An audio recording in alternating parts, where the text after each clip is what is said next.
You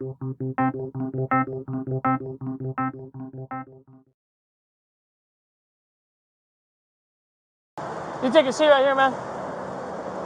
We're talking to you because you jaywalked, man. You almost got hit. I don't know if you noticed. I did it straight across, though. Hey, do you have a gun on you? No, sir. I did it straight across, like you said. What's that on the left? On the left-hand side. Don't reach for it. Put your hands on your head. The first officer approached Newman as the second officer remained several feet back. The officer told Newman that it looked like he had a gun and pointed to his right side. Man, put your hands on your head, please. Why? Because it looks like you have a gun right there. And if Newman reaches with his right hand to his rear waistband and starts to stand up. The first officer was standing right next to Newman and reaches for Newman's hands while asking Newman what he has. that's not it, I'm going to show don't you reach the for gun. it. Look. Okay, chill out, I'm dude. going to show you the gun, man. Don't shoot me. I ain't got What do you have? I ain't got a gun. Don't.